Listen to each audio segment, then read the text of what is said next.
Hello children, so you're all geared up for your term 2 exams, preparing well, and now we move on to your footprints without feet. Now here the lesson that we have is The Making of a Scientist by Robert W. Peterson. It's an interesting story and you truly get inspired. And then if you too have such intentions in your mind, you must move ahead with them. Now here we talk about the author first. Robert W. Peterson, Warren, Pennsylvania, February 11, 2006, was an American newspaper writer who later became a freelance author of magazine articles and books, especially on the topics of sports and scouting. In 1970, Chronicle of Negro League baseball titled "Only the Ball Was White" was hailed by the New York Times as having recaptured a lost era in baseball history and a rich facet of black life in America. Now, the baseball commissioner at the time, Bowie Cohen, later credited Peterson's book with having focused greater attention on the accomplishments of Negro League players. So, a renowned author has done a lot of contribution in the field of the Negro League players. We move on to your story now. Now, the summary of the chapter, when you listen to the summary, you need to focus on the spellings and actually the key characters and the key story about it, so that you don't have to mug up your answers, you are able to frame them on your own. Now, the chapter, The Making of a Scientist, the making of a scientist, how the scientist was made, what happened, what incidents occurred in his life, how it all started, how he was made a scientist, So, this is a story about the famous scientist Richard Ebright. Do not get the spellings wrong of this scientist, because he was a very curious child right from his childhood.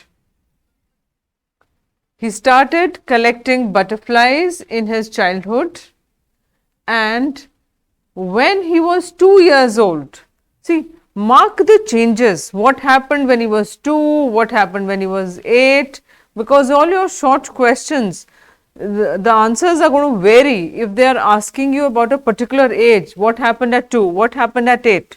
So, be particular about it. He started collecting butterflies in his childhood, and when he was 2 years old, he had already collected all the 25 species. How many species had he collected? There were 25 species found near his hometown. He thought it to be, you've collected 25 different species, so you feel you've done your job. He thought that was probably an end of the butterfly collection, but then one day his mother bought him a book named The Travels of Monarch 10. Now, this book brought a complete transformation in his life. This book was a turning point. A complete change had come into his life. Whose life are we talking about? We are talking about Richard Ebright's life. And he got much more interested in dealing with science. He started with tagging butterflies. Now, the next step that he would tag butterflies, which was a task given at the end of the book that his mother bought for him. Then, when he first entered the county science fair with a slide of the frog tissue, he could not make it over there. He happened to lose over there. He took a slide, the slide was of a frog tissue, but he lost. Everybody won something, but his project did not get any prize. But then after that, he was very upset, he was sad, but also understood that to win, he needed to do real experiments. See, sometimes a bad incident teaches you a lot. So when he lost at that county, he gained knowledge that he needed to do real experiments and not just make neat and clean models. Then he wrote down to Dr. Urquhart. Now see again the spellings, Urquhart.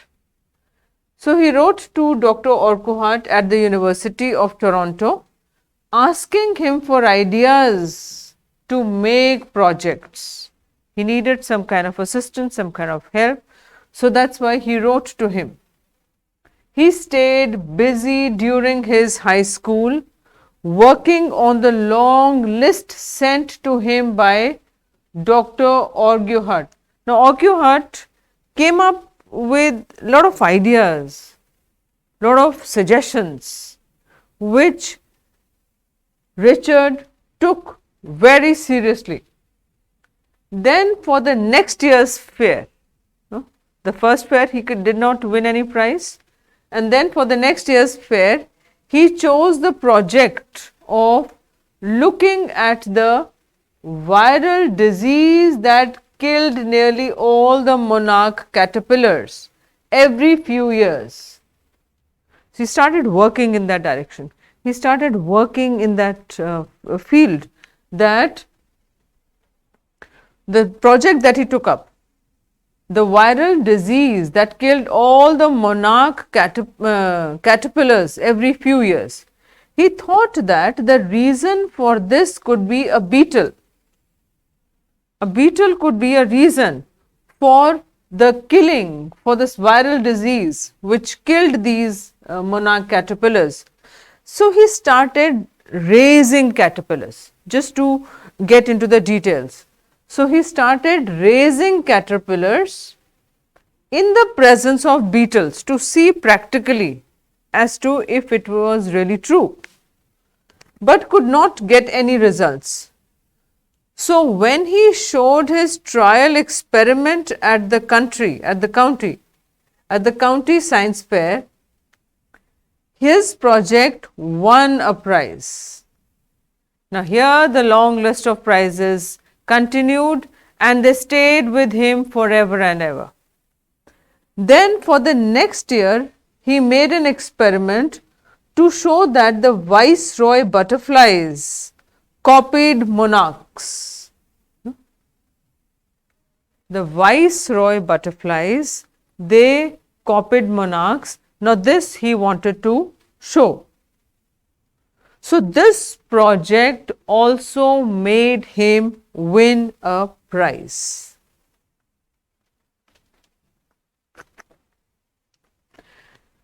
Next, he moved on with his research as to the purpose of the 12 golden spots on the back of a monarch pupa. Now this field, the direction in which he started working to find out what was the actual cause, the 12 golden spots on the back of a monarch pupa. He started working in this field now. Everybody believed that it was just a design. Just those 12 spots were just a matter of design and had nothing to do with anything else. But Dr. Urquhart thought differently. He thought otherwise. Then Abright and another brilliant scientist who was also his college student, Abright, and along with him another brilliant science student, they got together and started working they started working at this, in this field of those 12 spots, 12 golden spots. They made a device that could show that the gold spots were responsible for releasing a hormone that was necessary for its growth. I am again repeating, you will have to frame it as it is in your answer sheets in case if you get a question,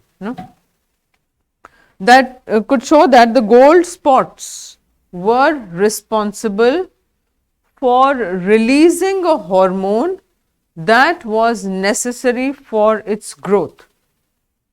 Then comes, now with the help of sophisticated instruments at one of the labs, he got a chance to work and found out the chemical structure of the hormone in the gold spots. So, first thing is he thought otherwise, that those 12 gold spots were not a design, started working in that field, and what did they do? They found the chemical structure of the hormone in the gold, in those gold spots, see. They got a chance to work and found the chemical structure of the hormone in the gold spots. Then one day, while looking at the photo of the chemical structure, he solved one of the biggest puzzles of life. He came to know how a cell blueprints its DNA. It was a big breakthrough and was published in a magazine. So, this was done by Richard Ebright, the cell. This was one of the biggest puzzles solved, how a cell blueprints its DNA. DNA which has in its core the heredity.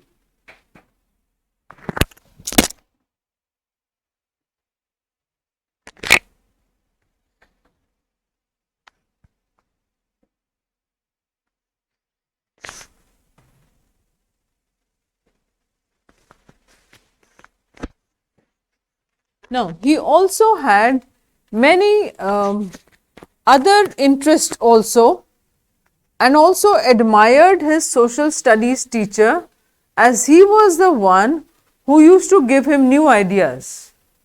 So, all those people who had contributed in his life, in his mother had played a key role. She was constantly with him after his father died. He was the one, both of them would be together, working their ways together.